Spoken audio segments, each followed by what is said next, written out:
আসসালামু আলাইকুম। আজ আমি আপনাদেরকে বিয়ের জন্য কাউকে বশ করার একটা সহজ তান্ত্রিক তন্ত্রবিদ্যা দিব। এটা শুধুমাত্র আপনি কাউকে বিয়ের জন্য করতে পারেন। এটা ধরতে গেলে প্রেমিক-প্রেমিকার জন্য, একজন অপরজনকে বিয়ে করার জন্য অস্থিরতলা করতে পারবে।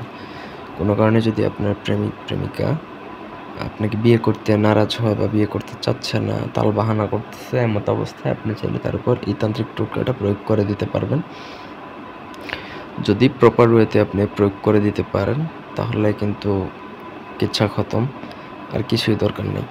তো এটার জন্য সবথেকে কঠিন একটা জিনিস লাগবে, সেটা হচ্ছে কুমারী মেয়ের যোনির রক্ত বা মাসিকের রক্ত দিয়ে ভোজপাতার মধ্যে স্ক্রিনে দেওয়া যে মন্ত্র ওম কামদেব নামের জায়গায় যাকে করবেন তার নাম বর্ষং সাহা। এটা লিখে নদীতে ছাড়বেন গলা পরিমাণ পানিতে নেমে। পুরো বিষয়টা আমি আবার ক্লিয়ার করতেছি। প্রথমত আপনাকে কুমারী নারীর পিরিয়ডের ব্লাড একটু কালেক্ট করতে হবে, সেটা দিয়ে ভোজপাতার মধ্যে লিখতে হবে ওম কামদেব লিখবেন। তারপর নামের জায়গায় আপনি যার জন্য করবেন, প্রেমিক বা প্রেমিকা যার জন্য করবেন তার নাম লিখে বর্ষং সাহা লিখে সেটা আপনাকে গলা পরিমাণ পানিতে নেমে নদীতে বিসর্জন দিতে হবে। পুরো কাজটা করতে হবে শনি বা মঙ্গলবার দিন রাত্রেবেলা। আপনি পিরিয়ডের রক্ত, এরপর হচ্ছে আপনার ভোজপাতা, এগুলো আগে কালেক্ট করে রেখে দিবেন। কিন্তু কাজ করতে হবে আপনাকে শনি মঙ্গলবার দিন অথবা অমাবস্যাতে।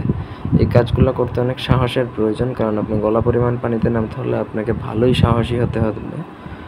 আর দুমদাম নেমেও গেলে কিন্তু সমস্যা হতে পারে। আগে নিজের শরীর বন্ধ করে নেবেন। এইগুলা সবার জন্য নাও, একান্ত যদি আপনার প্রয়োজন হয় আমাদের সাথে যোগাযোগ করে কাজ করিয়ে নিতে পারেন। আপনি যদি এইসব লাইনে দক্ষ হয়ে থাকেন তাহলে কাজ করতেও পারেন, কাজ হবে। ধন্যবাদ।